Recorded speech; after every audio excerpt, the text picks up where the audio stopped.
Hoje eu preparei para você o resumo de tudo que você precisa saber sobre radiologia do tórax. Então, bora comigo.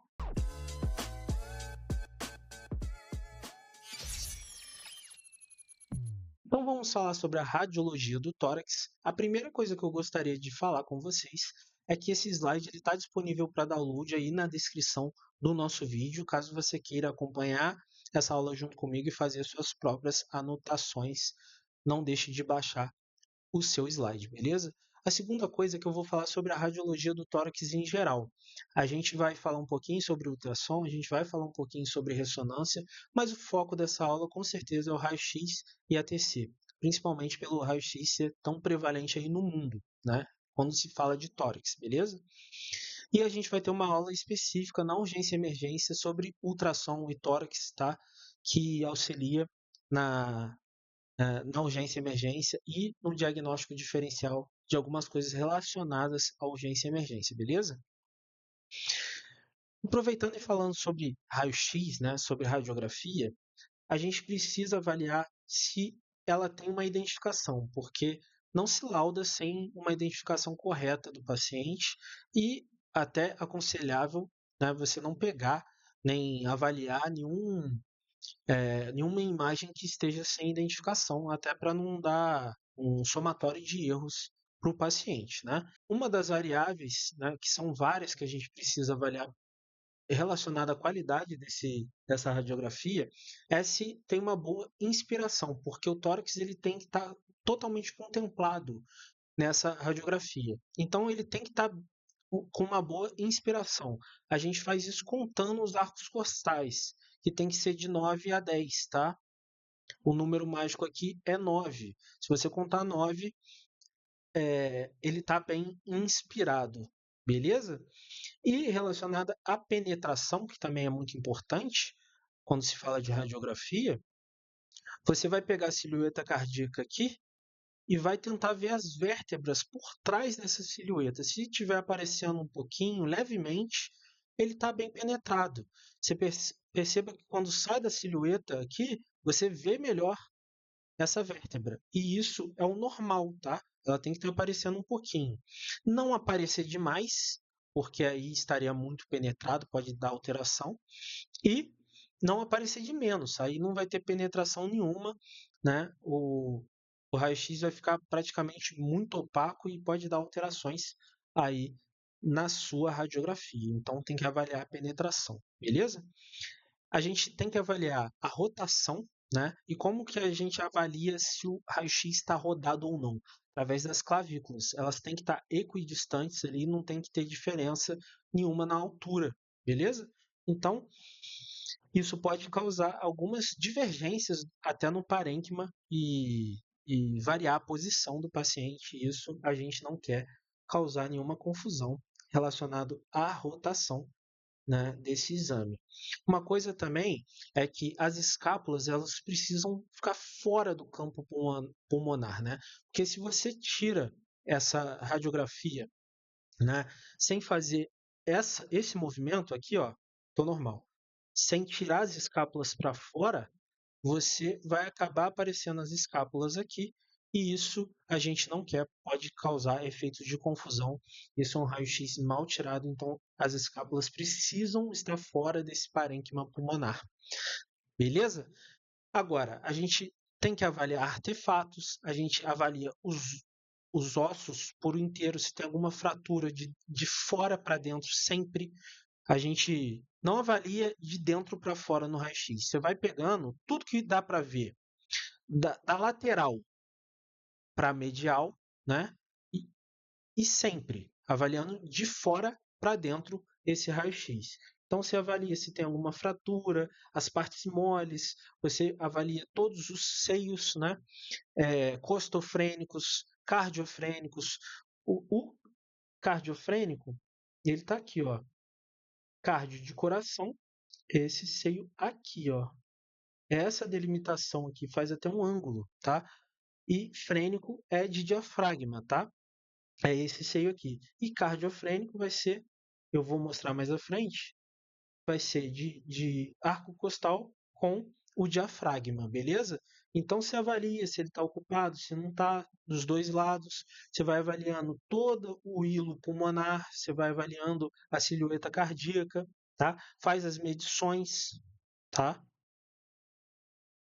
Que eu vou falar mais à frente. E sempre na radiografia, você vai avaliar para ter uma melhor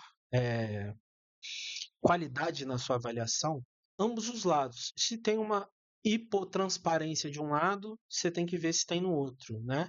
Para ver padrão, né? Se tem alguma alteração que tem de um lado e não tem do outro. Então, é assim que você avalia uma radiografia, tanto relacionado à qualidade quanto à técnica em si de fazer, ver se tem alguma alteração ou não para dar o seu laudo, beleza? Eu já falei aqui que a gente vai falar sobre raio-x, sobre TC, sobre ressonância e sobre ultrassom. Mas quando a gente está falando de raio-x de tórax, a gente vai pedir a incidência tanto PA quanto perfil, tá? PA, eu vou desenhar aqui. PA é o raio-x comum, ó. Ele vai, deixa eu pegar um PA aqui, ó. Esse aqui está em PA, beleza? É o raio-x que vem de frente os raios. E o paciente ele vai estar de costas. O que seria isso, né? Tá aqui o paciente, ele está olhando para cá. O raio está vindo nas costas dele, tá? Por que a gente faz isso relacionado a PA? Lembra do cinema, tá? Por que a gente faz o PA? Porque se fosse AP, o paciente virado para cá e o raio vindo daqui, aí tá aqui o rosto dele. Lembra que tudo que está mais perto da luz, lembra quando você brinca fazendo tipo aquele coelhinho aparecendo na parede? Tudo que está mais perto fica maior na sombra, né? E essa é a mesma lógica relacionada ao raio-x. Se você faz AP, que é a parte anterior primeiro do paciente aqui, ele está aqui, ó, e o raio está vindo aqui. Se você faz AP, o coração ele vai aparecer gigante no filme lá, porque ele está mais perto. Então, ele está mais anterior. Então, a gente sempre faz PA para o coração aparecer menor e contemplar mais o pulmão em si, também para dar para avaliar todas as estruturas, beleza? Aqui, o que a gente vai avaliar? A gente vai fazer PA e perfil, e por que a gente. Eu já expliquei por que do PA e não AP, mas por que a gente avalia em perfil? Basicamente, a gente tem que avaliar em perfil simultaneamente por causa dessa condição aqui, ó. Deixa eu tentar exemplificar aqui para você. Perceba que se tiver uma alteração aqui, isso aqui é uma radiografia que o paciente está em perfil, tá? Eu estou vendo a parte esquerda, ele está virado, tá? Ele está olhando para cá, ó. Esse aqui é o pulmão esquerdo dele, tá? E o feixe está vindo aqui. Perceba que se ele tiver uma alteração onde eu pintei aqui, se ele tivesse de frente, essa alteração ia estar aqui mais ou menos, ó. Se ela está aqui de frente, você bate o olho, se você está olhando só esse raio-x em PA, você fala assim, pô, essa alteração é no lobo superior, mas não. Essa alteração ele pode estar aqui, ó, pode estar no lobo inferior. Então, por isso que você pede as duas incidências, para você ver realmente onde está essa alteração, né? Se é na parte superior ou não, por causa dessa delimitação relacionada ao pulmão.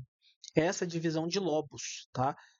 E essa divisão de lobos ela é muito importante, eu vou falar agora, né? Lembrando lá da anatomia, o nosso pulmão esquerdo ele vai ter tanto o lobo superior quanto inferior. É esse aqui, ó. Tô vendo o esquerdo primeiro, tá? E o nosso pulmão direito, ele está aqui em vermelho, porque ele é dividido tanto em superior, quanto lobo médio, quanto lobo inferior, beleza? Então a gente vai ter três. Por isso que a gente tem que avaliar o PA e o perfil para ver exatamente em qual lobo está a alteração do nosso paciente, beleza? Agora, eu preciso falar. Beleza, a gente tem alterações. Como é que a gente vai descrevê-las, né? No raio-x, tudo que é opaco ou radiopaco, a gente chama é branco no raio-x, tá? E transparente ou radiotransparente vai ser preto, tá? E como que eu falo que uma coisa está mais preta que a outra ou mais branca que a outra? A gente vai usar essa palavra aqui, transparente. Então, uma coisa que me ajuda a lembrar é que o raio-x ele é inimigo dos outros exames. Eu vou explicar por quê. Se eu quero falar que uma coisa é hipotransparente,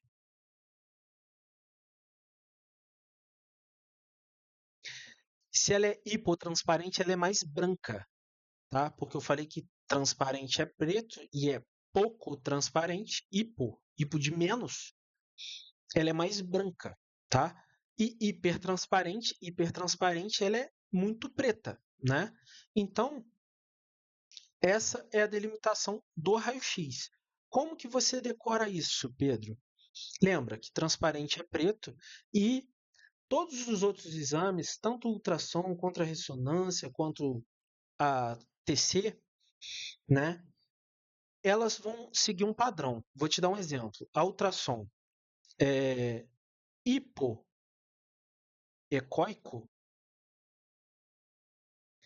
é mais preto. Lembra que lá do relacionado a tumor na tireoide. Isso é um sinal de malignidade, é o que você fica suspeito, né? Isso é hipoecóico. Já como aqui é mais preto, hipotransparente é mais branco, é o contrário no raio-x. A mesma coisa quando a gente fala de TC. Hipodenso é a mesma coisa. Hipodenso é mais pretinho na TC. Ela segue os outros exames, tanto a ultrassom quanto a ressonância, tá? Elas seguem o mesmo. A única coisa que é ao contrário é o raio-x, porque o raio-x a gente vai falar de transparente. Transparente é preto. Aí ele vai seguir o contrário dos outros exames, beleza? Então serve aí para você gravar. Show? Então, o que que acontece? A gente precisa saber que transparente é preto, a opacidade é branca e a gente vai usar o transparente para saber se uma coisa é mais ou menos preta no exame de imagem na radiografia, beleza?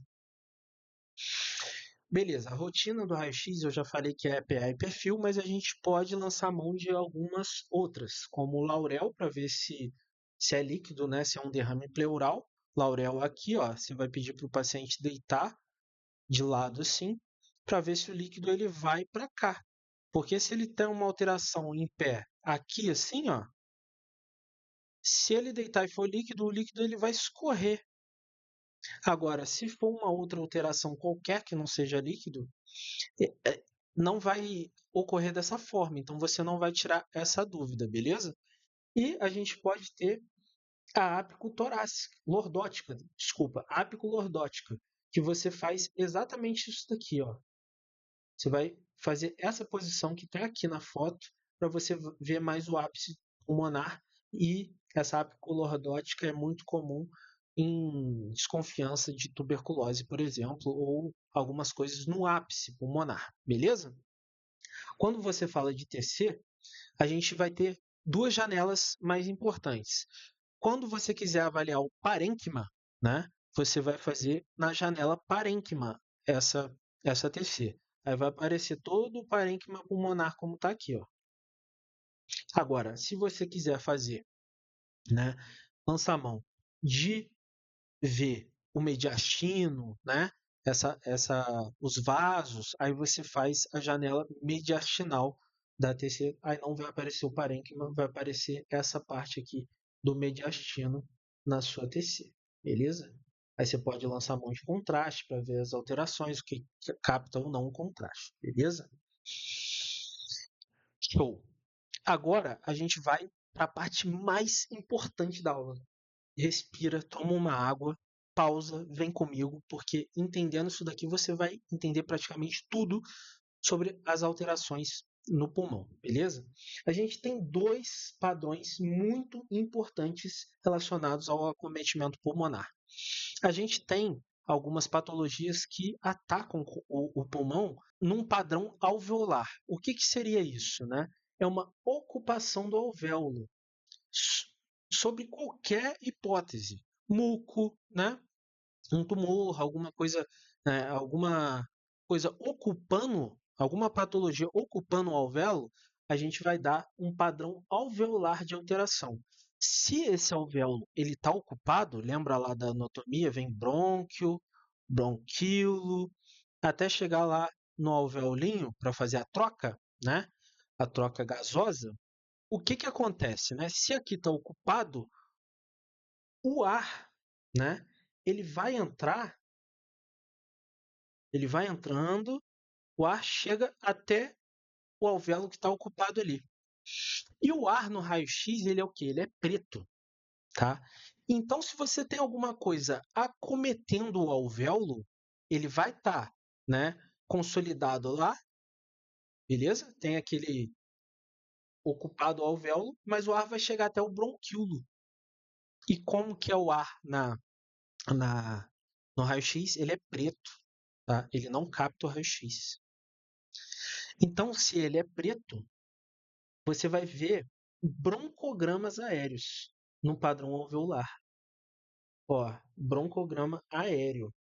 O que seria esse broncograma aéreo? É o ar ocupando os bronquíolos, os broncos e assim vai. Então vai ter um padrão aqui de uma alteração opaca junto com algumas alterações pretinhas aqui. O ar ocupando, tá vendo? Isso, broncogramas aéreos, é característico de patologias que acometem o alvéolo e o padrão dessa alteração é padrão alveolar. Show de bola? Então, a gente já está meio caminho andado. Por quê? Porque se não acomete o alvéolo, vai acometer o outro resto tudo. O que é o outro resto tudo? Eu coloquei aqui a imagem, está aqui em inglês. Mas é pleura, né? Septo interlobular, vasos linfáticos, artérias, tudo que, bronquíolos, tudo que acomete esse tipo, né? Parênquima, tudo que acomete tudo que não é alvéolo, a gente vai chamar de padrão intersticial, pessoal. E o padrão intersticial a gente vai dividir em três, tá? Em reticular, retículo nodular e micronodular, tá? Então, o padrão intersticial é basicamente as alterações que não são no alvéolo, beleza? São dessas outras estruturas aqui que são competentes ao pulmão. E a gente divide esse padrão intersticial em reticular, em retículo nodular e micronodular, que eu vou falar mais à frente, beleza? Agora, eu já tinha depredado aqui tudo, né? A gente vai falar do padrão alveolar, né? O que pode dar padrão alveolar? Algumas consolidações, como pneumonia. A pneumonia vai ser uma consolidação ali que vai ocupar o alvéolo com muco, com inflamação e tudo mais. Vai dar broncogramas aéreos. Olha aqui o broncograma aéreo, bonitão aqui. Isso é um padrão alveolar, como eu falei lá atrás. Algum tumor pode estar ocupando esse alvéolo, né? A telectasia, o que é a telectasia? É o colabamento de alvéolo. Se você colabou o alvéolo por algum motivo que eu vou falar mais à frente, sobre a telectasia em si, você ocupou o alvéolo, você vai ter também junto um padrão alveolar nessa avaliação, beleza? A SARA e o edema pulmonar. Show? Então, tudo isso ocupa o alvéolo, tanto que a SARA ela dificulta a troca gasosa, né? E a gente pode ter também No padrão intersticial, a gente vai ter alteração, como eu falei, reticular, retículo nodular, micronodular. E a gente vai ter aqui a reticular, é basicamente o engrossamento dos septos interlobulares ou intralobulares. É como se fosse alteração na parede dos bronquíolos ali. É basicamente aqui, ó, essa alteração. Nessa parede aqui, ó. Olha lá, ó, interlobular septus. Então, se você tem alteração nessas paredes, você vai ter um padrão reticular. É como se fosse uma consolidação acompanhada. Eu vou pintar de branco aqui. Vai ter todo um padrão branco assim difuso, né? Esse é o padrão reticular, por causa do engrossamento, de uma inflamação, né, dos septos interlobulares e intralobulares, beleza? Então, é uma alteração na parede, tá? Aí vai dar esse aspecto reticular. E a micronodular, Pedro? A micronodular é basicamente alterações do resto, dos tecidos, dos linfáticos, dos brônquios, né? E é como se fosse uma alteração mais invasiva, tá? Nessa, a gente pode gerar até granulomas, pequenas alterações em forma de nódulos, né? Isso é muito característico de tuberculose miliar, ou até mesmo disseminação metastática, né, pelos vasos linfáticos, beleza? Então, tudo isso vai dar um padrão micronodular, porque vai ser como se fosse a tuberculose indo para os vasos linfáticos e se espalhando em micronódulos, por aqui assim, ó. Então, é basicamente tudo que não é alvéolo o padrão intersticial. E se deu algum nódulo, alguma disseminação dessa forma, a gente vai chamar essa de disseminação de micronodular. Se está uma inflamação na parede, você está vendo mais opaco, a gente vai chamar de reticular. E se for retículo nodular, ambas, a gente pode estar com uma suspeita de sarcoidose, beleza? Só lembrar da sarcoidose aí que tem esse padrão retículo nodular também, beleza? Show. Agora a gente vai falar sobre um padrão cavitário. O padrão cavitário, ele é muito comum relacionado à tuberculose, porque a tuberculose é uma micobactéria aí que ela gosta de atacar muito o ápice pulmonar. Então, vai ter tipo uma escavação aqui, ó, uma bola gigante ali, né? Uma, uma parede bem grossa em fibra ali, tá vendo? E ar no meio, né? Pode ser escavação, pode ser já necrose, beleza? Então, você avalia essas escavações dessa forma e é muito comum esse padrão cavitário na tuberculose. Só lembrando, tá? Uma coisa que a gente precisa ver nesse padrão cavitário, até falando de tuberculose, né? A gente pode ter o padrão cavitário, mas ela pode aparecer de qualquer forma, tá? Você tem que ver o caso clínico da pessoa, tá? Uma tosse crônica há muito tempo, sudorese, emagrecendo. O diagnóstico diferencial com certeza é câncer, mas indivíduos com baixo padrão socioeconômico, né? Muita gente morando na casa, baixo saneamento, né? A gente tem que ver se não pode. Teve preso, teve contato com pessoas em reclusão, a gente pode suspeitar de tuberculose, tá? Mas é muito comum ela dar o padrão cavitário, porém ela pode cursar com consolidações, escavações, que eu já falei. Ela pode consolidar e parecer como se fosse uma pneumonia, por exemplo. Ela pode dar essa disseminação endobrônquica, tá? Aí vai ter a árvore em brotamento, que eu vou mostrar aqui, ó. Essa árvore em brotamento é como se ela pegasse, disseminasse essa tuberculose pelos bronquíolos ali e vai dar tipo uns nódulozinhos. É como se fosse, como se ela estivesse tentando virar miliar, entendeu? É basicamente isso.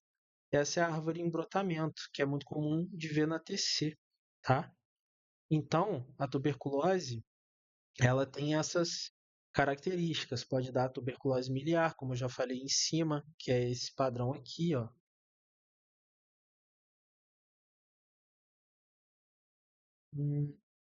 Micronodular. E a gente tem que diferenciar esse perfil cavitário, né, que dá a tuberculose, com a pneumatocele, tá? A pneumatocele, a linha vai ser fininha. Se a gente está falando de pneumatocele, a gente pode estar falando de uma pneumonia por estáfilo. Isso é o mais provável de ser. Um bate-martelo, mas se a gente estiver falando de uma pneumatocele, a gente tem que investigar também e ver se não é uma pneumonia muito mais comum por estáfilo, beleza? E se for um abscesso, uma pneumonia aspirativa é mais provável. Então, vamos dar uma pausa aqui e vamos tentar explicar a diferença de cavitação para pneumatocele e abscesso. O abscesso, ambos vai ser uma bola aqui assim, ó. Se a bola tiver uma fibra grossa em volta, a gente pode estar falando tanto da cavitação da tuberculose quanto do abscesso. Só que o abscesso ele vai ter uma diferenciação bem grande, porque ele vai ter nível hidroaéreo, tá? Vai aparecer, né, aqui em branquinho, ó, porque o líquido na TC ele aparece branquinho e aqui vai aparecer preto, porque aqui o ar ele sobe, tá? Isso, se tivesse assim, isso ia ser um abscesso. E o abscesso ele é muito mais comum na pneumonia aspirativa, beleza? Agora, se tá lá a parede grossa sem o nível hidroaéreo, pode até dar nível hidroaéreo às cavitações, mas é mais comum de ser a tuberculose, beleza? Parede grossa ali, relacionar, aí você diferencia a cavitação do abscesso, beleza? E a pneumatocele, a parede ela vai ser fina, aí é mais comum pneumonia por estafilococo, beleza? Acho que ficou claro, né?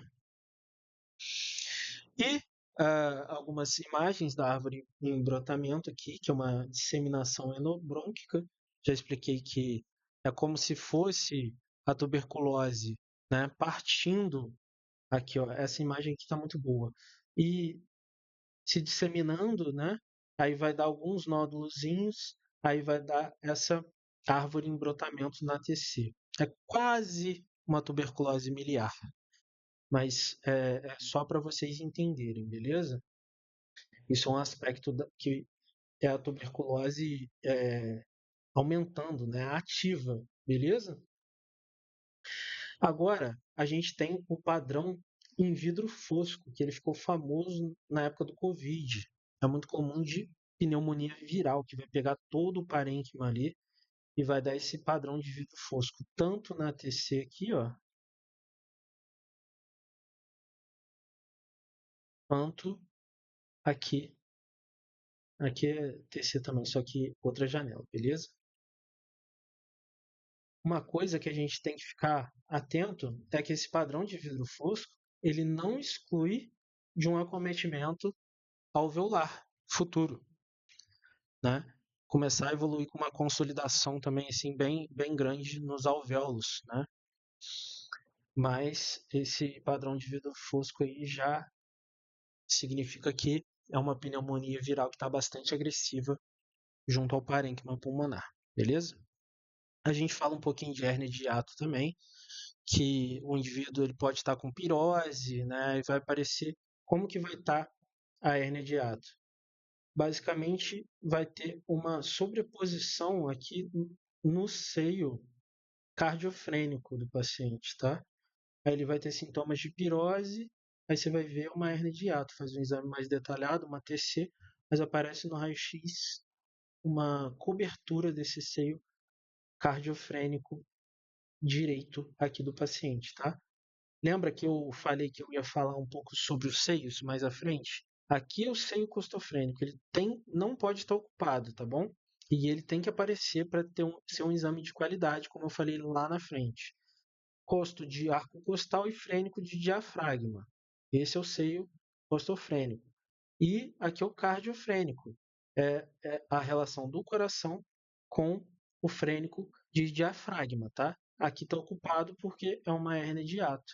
E aqui também você vai ver ocupado por causa da hérnia de hiato. Eu deixei no slide e vocês podem acompanhar na Radiopedia, né? Radiopedia é um site que você pode ver todos os acometimentos. Você vê o raio-x, você vê a TC, é muito bom para você treinar, beleza? Então você acompanha por lá, vai ter a descrição dos achados, você pode clicar numa setinha lá que vai te mostrar a alteração e é muito bom para você treinar, beleza? Deixei o link aí para vocês. Tá, agora a gente vai falar de atelectasia. Aqui, né, a atelectasia é uma alteração que ela pode acontecer tanto por obstrução brônquica, porque se tem um brônquio lá e ele simplesmente é obstruído, tudo que está para frente dele, né, até o alvéolo ali, vai colabar. E isso, né, esse colabamento é a caracterização, né, da atelectasia, que é uma síndrome, tá? Várias coisas podem cursar com atelectasia. Show? Então, né, a obstrução brônquica, como tumor, corpo estranho, secreção, pode dar atelectasia. Uma compressão, ou seja, tem um aumento de líquido aqui, ó, nessa base. Está enchendo de líquido, pode comprimir para frente aqui e simplesmente o derrame pleural que está acontecendo cursar com uma atelectasia também. Então vai ser uma junção de fatores, né? É uma atelectasia compressiva, beleza? Pode ser por retração, tem um pneumotórax que está evoluindo, né? E gerar atelectasia. Falta de surfactante também pode colabar esse alvéolo. E fibrose, que no caso da tuberculose aí pode ir fibrosando e cursar com atelectasias também, beleza? Um achado importante que a gente tem relacionado à atelectasia é o sinal do S invertido, ou de Golden, sinal de Golden, que é esse S aqui, ó. Basicamente, é uma atelectasia de ápice pulmonar, no caso aqui, pulmão direito, beleza? Aí, uma atelectasia de ápice pulmonar. Show? Uma coisa que a gente tem que ficar muito atento relacionada à atelectasia é o seguinte: a atelectasia ela colaba e ela é como se fosse uma namorado ciumento, tá? Ela gosta de ter as estruturas perto. Aí o que que acontece? Deu a atelectasia aqui, ela simplesmente vai sugar as estruturas para perto dela. Vai ter um deslocamento do diafragma, né, ipsilateral aqui, e vai ter um deslocamento ipsilateral também das estruturas da traqueia, né, das estruturas do mediastino vão acompanhar essa atelectasia, como se fosse um buraco negro sugando. E quanto maior a atelectasia, mais ela dá essa, esse deslocamento de mediastino na sua própria direção. Então, isso é um sinal que é muito importante a gente saber sobre a atelectasia, tá? Sem dúvidas, um dos mais importantes, esse deslocamento mediastinal ipsilateral que a gente aprendeu até lá em semiologia, quando a gente estava na semiologia pulmonar, beleza? Então aqui, ó, perceba que tem uma atelectasia aqui, bem opaco aqui, tá vendo? Ó? Branco, e as estruturas mediastinais estão sendo sugadas para cá, ó, do mesmo lado. Perceba o botão aórtico, a traqueia vai fazer assim, ó, tudo puxada para cá. Então, é uma atelectasia de ápice pulmonar esquerdo aqui. Agora eu vou falar de uma estrela que é o derrame pleural. O derrame pleural ele pode ser uma complicação de algumas patologias. A mais comum de ter derrame pleural infeccioso é a pneumonia por pneumococo, que vai dar esse derrame pleural. E o derrame pleural, quando aparece na radiografia, ele dá o sinal da parábola, tá? De de Mauzier, ou de Mauzial, sei lá. Não sei falar francês. É o sinal da parábola de de Mauzier, o próprio sinal da parábola, que é essa curva aqui, ó. Beleza? E essa curva ela acontece muito por causa do que eu expliquei, porque vai dando um derrame pleural, ele vai ocupando o seio rostofrênico e pela compressão relacionada ele dá microatelectasias aqui também e vai causar esse aspecto aqui, tanto de colabamento quanto de derrame. Então vai ser como se fosse um derrame mais uma atelectasia, microatelectasias, beleza? Aí vai fazer esse sinal da parábola. Quando tem esse sinal da parábola aqui em base pulmonar, a gente está falando de um derrame pleural, beleza? A gente tem que fazer o Laurel, tá?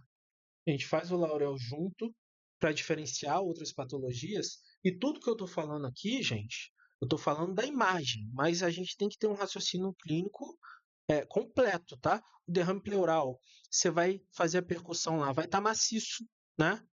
Porra, tem um derrame aqui, vai estar um som da percussão da semiologia vai ser diferente de um pulmão sadio, saudável, né? E a partir de uma dispneia, né? O paciente está piorando, você faz o laurel vai ficar branco dessa forma, ó, tava branco assim, você deitou o paciente, o branco foi para cá, deitou assim, ó. A gente está falando que é líquido. O laurel tirou a dúvida. É um derrame pleural, beleza? Então, derrame pleural, essas são as coisas importantes. Então a gente tem que ter atenção ao desvio do mediastino. Se acontecer, né, pode ser que o mediastino esteja reto, mas o normal de um derrame pleural extenso é ele empurrar as estruturas para o lado contrário, né? Então é como se fosse tá aqui esse líquido empurrando, a traqueia vai fazer para o outro lado. A alteração está aqui do lado direito, vai empurrar tudo isso líquido, a traqueia vai desviar para o lado que está saudável, tá? Então, no caso, se fosse uma atelectasia gigantesca aqui, a traqueia ia para o mesmo lado, mas não. Aqui eu estou falando de derrame pleural, o desvio do mediastino da traqueia vai ser para o lado saudável, tudo empurrando esse pulmão, né? E desviando para o lado saudável, beleza? Agora eu vou falar sobre o tromboembolismo pulmonar. O que a gente tem que entender? No raio-x, pessoal, que você chegou lá, o paciente está com uma dispneia súbita, aguda, dor no tórax, né? Você faz os exames laboratoriais lá nele e tudo mais, você pede um raio-x. O raio-x no TEP, no início, ele é normal. Em 95% dos casos, 98% dos casos, o raio-x mais comum no TEP é normal, beleza? Ah, você vê toda a clínica do TEP lá, aí passou muito tempo, você quer fazer outro raio-x, pode dar o sinal de Westermarck. O Westermarck é oligoemia focal, é um desaparecimento leve dos vasos, beleza?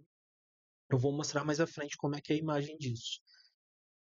Sinal de Flecher. Sinal de Flecher é um aumento da artéria pulmonar, ela fica mais gordinha, né? Você vai ter na artéria pulmonar vai estar dilatada, tá? E a corcova de Hampton. A corcova de Hampton já é uma necrose, mas é um TEP periférico, que eu vou mostrar mais à frente também, tá? Aí, para você fazer um exame que seja para você ver mesmo o TEP, você faz uma angio-TC que você vai ver que vai ter um bloqueio da artéria pulmonar, que é esse caso aqui, beleza? Então, eu vou mostrar os sinais aqui. O que a gente tem aqui, né? Sinal de Westermarck é basicamente saindo aqui uma oligoemia focal, alguns vasos desaparecendo do hilo pulmonar, tá? A gente tem o sinal de Flecher. O sinal de Flecher é um aumento da artéria pulmonar. Olha aqui como é que ela está grande aqui, tá? E isso acontece devido ao quê, né? Tá ali a artéria pulmonar está tentando mandar esse trombo para frente e não consegue. Com o tempo, ela vai se dilatando e vai acontecer esse sinal de Flecher. Basicamente, o indivíduo já está com o pé na cova se você não descobrir o que ele tem aqui, beleza? E a corcova de Hampton, que é basicamente, aqui a gente já está falando de necrose, de perda de parênquima aqui, né? Mas a sorte desse indivíduo é que é um TEP mais periférico, vindo da periferia essa necrose aqui, né? Tem chance do indivíduo sobreviver, logicamente, né? Ninguém é Deus, mas é mais periférico, né? Desses aqui, o menos grave é a corcova de Hampton por causa de ser periférico, mas todos aqui são sinais tardios do TEP e todos eles são muito graves, beleza? Então, é isso que a gente tem de TEP para saber, tá? Falando um pouco de dissecção de aorta, né? Essa dissecção de aorta, ela muito provavelmente acontece por causa de um aneurisma. Você pode medir esse aneurisma aqui. Quando a gente fala de aneurisma, a gente fala basicamente de 5 centímetros, né? Em alguns lugares está 5,5 centímetros. Quando você tem que atuar relacionado a cirurgias, né, nesse aneurisma e não tratar, né, de forma ambulatorial, né? Então, o papel do radiologista é medir o aneurisma e tudo mais, mas só que pode acontecer, né? Tem uma dissecção, né? Se acontecer uma dissecção de aorta desse paciente, tanto da aorta ascendente quanto abdominal, né? É uma patologia grave, tá? E o que vai acontecer? Como que vai aparecer, né? Na TC aqui, por exemplo. Ó, você vai mandar o contraste, a TC vai estar aqui. Aí o que acontece? Olha como é que está essa aorta desse paciente. Ela está com uma divisão no meio. Ela está com essa divisão no meio por quê? Porque aconteceu, né, uma falsa luz.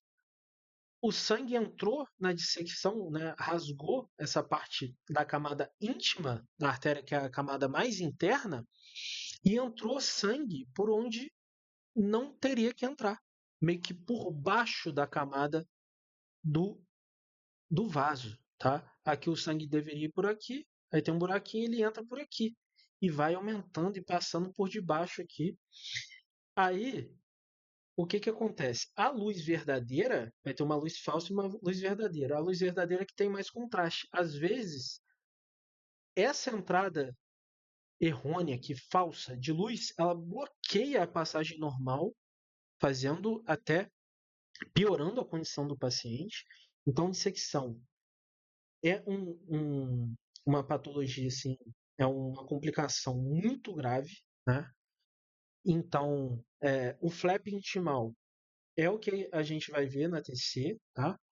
E a gente pode fazer, né, o acompanhamento ambulatorial dos aneurismas, e quando ele passa de 5,5, principalmente, então 5,5 é o número mágico aí relacionado à dissecção de aorta, beleza? E aneurisma. Falando sobre pneumotórax, ele também é muito importante lá na semiologia. A gente vai ter uma clínica de dispneia súbita, né, baixo murmúrio vesicular na ausculta, inspeção alterada, pode ter um desvio do tórax na inspeção. A gente vai ter um hipertimpanismo na percussão, porque é ar que vai estar no lugar do pulmão, né, um excesso de ar, né, é o próprio ar deslocando. Você vai ver aqui, ó, tem tipo uma linha desse pulmão aqui, e aqui tudo é ar. O ar fica preto no, no raio-x. Aí nessa percussão aqui vai ter um hipertimpanismo, tá? A gente vai ter uma aula relacionada a ultrassom, e quando você está avaliando a ultrassom, o tórax desse paciente, vai ter o lung point. O que seria isso? É basicamente, no ultrassom, as pleuras elas ficam deslizando de um lado para o outro, aí no momento que tem o pneumotórax, ela fica imóvel. E aqui seria o lung point, entendeu? Basicamente aqui, assim, ó, onde as pleuras elas param de se mexer, porque tem um ar aqui, né, fazendo com que, vazando ali, né, fazendo com que esse pulmão ele pare essa parte ali, né? Pare esse deslocamento, né? Da pleura e não fique normal nesse ponto. Aí é o lung point, beleza? A gente vai ter o pneumotórax simples e hipertensivo, tá? Qual que é a diferença deles? O simples basicamente vazou um pouquinho de ar ali e ele não tem uma válvula aberta, tá? Qual que é a diferença? O hipertensivo é muito grave, tá?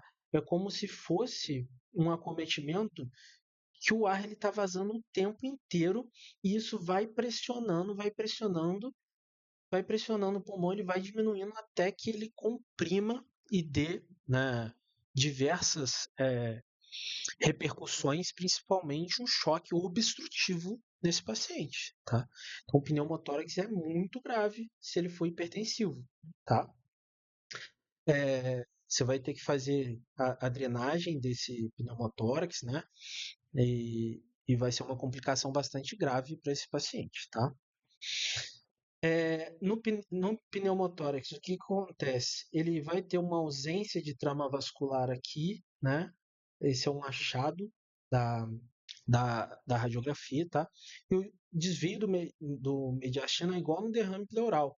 Ele vai empurrar essas estruturas para o outro lado. Então, se tiver preto e tem um desvio da estrutura para lá, muito provavelmente você está de cara com pneumotórax e grandes chances dele ser hipertensivo, porque ele tem uma válvula de escape e o paciente morre em alguns minutos, porque esse ar não para de entrar e vai comprimindo todas as estruturas relacionadas a, a o pulmão, parênquima, coração, vasos, e isso é um tipo de choque obstrutivo muito comum, beleza? Eu tenho algumas coisas sobre pneumonia para falar também, mas pneumonia é um diagnóstico clínico, né? Quem tem que saber isso aqui é o radiologista, muito provavelmente, tá? A diferença, né, na pneumonia, que é um tipo de consolidação, o mais comum a gente é o pneumococo, tá? Os padrões radiográficos vai ser um padrão lobar e uma broncopneumonia, tá? A broncopneumonia vai parecer muito o padrão, né, reticular de acometimento, tá? Que é praticamente o brônquio inteiro vai estar consolidado, beleza? E a gente tem uma pneumonia lobar que precisa a gente conhecer, que é a pneumonia de lobo pesado. Essa pneumonia de lobo pesado chama pneumonia de Freelander, que ela é causada pela Klebsiella, beleza? E a pneumatocele e o abscesso pulmonar, eu já falei lá atrás, né? O abscesso pulmonar, a gente está de cara ali com uma pneumonia aspirativa, muito provavelmente. O abscesso lembra que ele vai ter o nível, tá? Que vai ter aquela, né, aquela bolinha lá com o nível. E a pneumatocele é a bolinha com a parede fina, muito comum no Staphylococcus aureus, beleza? É isso que eu tinha para falar para vocês. Então é isso, pessoal, sobre radiologia do tórax. Espero ter contribuído com o seu conhecimento, com o seu aprendizado, beleza? Considere se inscrever no canal aí para ajudar o projeto e envia a Medline aí para os seus amigos, vai ajudar muito o projeto. Forte abraço e bons estudos.